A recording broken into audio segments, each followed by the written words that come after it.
میرے صاحب اس حوالے سے آگاہ کیجیے گا کہ یہ خطے کی صورتحال مزید جو ہے وہ تشویشناک ہوتی جا رہی ہے، اور آپ کیا دیکھتے ہیں کہ اگلے چند گھنٹوں کی صورتحال کس طرح ہوگی؟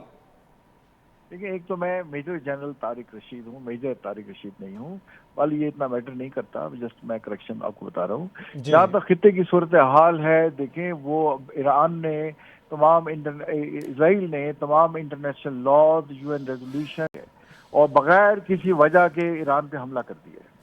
اب ایران کا جو این پی ٹی کا ممبر ہے، وہ اس کا حق ہے کہ پیسفل انرجی کے لیے وہ نیوکلیر جو ہے اس کو انیچمنٹ کر سکتا ہے، جو کہ اس کے دشمن خاص طور پہ امریکہ اور اسرائیل اس کو کرنا نہیں دینا چاہتے۔ وہ ایران کو اپنے خلاف ایک تھریٹ سمجھتے ہیں۔ ایران جو ہے یو این چارٹر 51 کے تحت اپنا جو حق ہے جواب دینے کا، جیسے پاکستان نے انڈیا کو دیا، وہ محفوظ رکھتا ہے۔ تو انشاءاللہ آپ دیکھیں گے کہ ایران کا جواب بڑا کڑا اور اسرائیل کے لیے پینفل ہوگا۔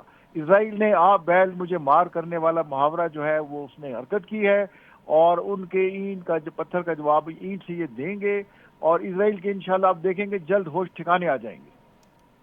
اچھا سر، یہ آگاہ کیجیے گا کہ آپ کو نہیں لگتا کہ یہ ایران کی طرف سے ایک سیکیورٹی نیگلیجنس بھی ہے؟ کیونکہ پہلے بھی اسماعیل ہانیہ جب وہاں موجود تھے تو ان کی شہادت کا معاملہ بھی سامنے آیا تھا۔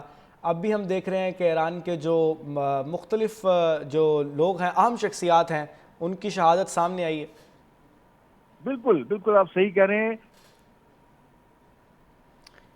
جی، میجر جنرل صاحب ہمارے ساتھ ہوں گے تو ان سے ہم مزید تفصیلات جاننے کی کوشش کریں گے۔ اس خطے کی اہم صورتحال کے حوالے سے ہم آپ کو آگاہ کر رہے ہیں کہ ایرانی جوہری تنصیبات کو بھی اس میں نشانہ بنایا گیا ہے۔ جوہری ایجنسی کے جو کمانڈر تھے وہ بھی اس میں شہید ہو گئے ہیں، اور جو ایران کی صورتحال ہے وہ تشویشناک ہے، کیونکہ آپ کو اس حوالے سے آگاہ کر رہے ہیں کہ مختلف لوگ جو ہیں وہ سڑکوں پر آ گئے ہیں۔ ایرانی عوام جو ہے اس میں غم و غصہ پایا جا رہا ہے، اور جو لوگ ایران میں سرخ پرچم لہرا دیے گئے ہیں، سرخ پرچم کو بھی کہا جا رہا ہے کہ بدلہ لینے سے تعبیر کیا جاتا ہے۔ ایران کی ملٹری کا بھی یہ کہنا ہے کہ یہ یاد رکھا جائے کہ جنگ ہم نے شروع نہیں کی، جنگ اسرائیل کی جانب سے شروع کی گئی ہے، اور ہمارا جواب دیکھ کے دنیا حیران ہو جائے گی۔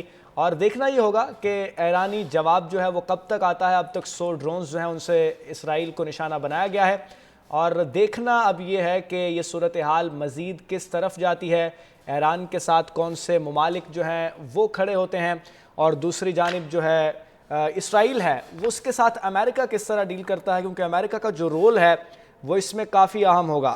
امریکہ خطے میں اپنے آپ کو پیس میکر کہتا ہے، وہ کہتا ہے کہ ہم جنگ رکوانے میں اہم کردار ادا کرتے ہیں، لیکن یہ جو جنگ ہے یہ رکوانے میں امریکہ کس طرح کا کردار ادا کرے گا یہ ابھی کہنا قبل از وقت ہوگا، مگر صورتحال جو ہے وہ آہستہ آہستہ جس طرح وقت گزرے گا، وقت کروٹ بدلے گا تو حالات بھی بدلیں گے، اور دیکھنا یہ ہوگا کہ حالات کس طرف جاتے ہیں۔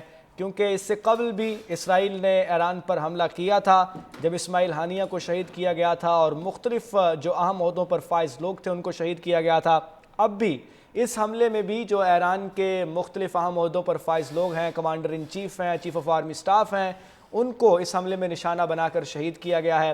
مختلف سائنسدان جو ہیں وہ اس میں شہید ہوئے ہیں، اور ڈپلومیٹ جو ہیں وہ شہید ہوئے ہیں۔ لیکن اب دیکھنا یہ ہے کہ اس کے بعد ایران کا جو معاملہ ہے، ایران کس طرح سامنے آتا ہے اور کس طرح اس کا جواب دیتا ہے، اور کہا یہی جا رہا ہے کہ اسرائیل کے اس حملے کے بعد ہوش ٹھکانے آ جائیں گے، ایران کا جواب کچھ اس طرح کا ہوگا۔ صدر مملکت آصف علی زرداری اور وزیر اعظم شہباز شریف نے بھی ایران پر اسرائیل نے حملہ کیا ہے اس کی مذمت کی ہے۔ اپنے بیان میں صدر مملکت کا یہ کہنا تھا کہ اسرائیلی حملے ایران کی خود مختاری اور علاقائی سالمیت کی کھلی خلاف ورزی ہیں۔ اسرائیلی حملے اقوام متحدہ کے چارٹر، بین الاقوامی قوانین کے بنیادی اصولوں کی بھی خلاف ورزی ہیں۔ عالمی برادری اور اقوام متحدہ اسرائیلی جارحیت کا احتساب کرے اور صورتحال کو بگڑنے سے روکنے کے لیے فوری کارروائی کرے۔ وزیر اعظم شہباز شریف نے بھی ایران پر اسرائیلی حملے کی مذمت کرتے ہوئے کہا ہے کہ انسانی جانوں کے ضیاع پر ایرانی عوام سے اظہار یکجہتی کرتے ہیں۔ شہباز شریف نے کہا کہ ایران پر حملہ غیر مستحکم خطے کو مزید عدم استحکام سے دوچار کر سکتا ہے۔ عالمی برادری، اقوام متحدہ فوری اقدامات کرے۔ اس حوالے سے آپ کو آگاہ کر رہے ہیں کہ وزیر اعظم شہباز شریف اور صدر مملکت کی جانب سے بھی بیانات سامنے آئے ہیں جن میں ان کا کہنا تھا کہ اسرائیلی حملے ایران کی خود مختاری کے لیے ناگزیر ہیں۔ بالکل، جیسا کہ احتشام ہمیں اپڈیٹ کر رہے تھے، صدر مملکت آصف علی زرداری اور وزیر اعظم شہباز شریف کی ایران پر اسرائیلی حملے کی مذمت سامنے آئی ہے۔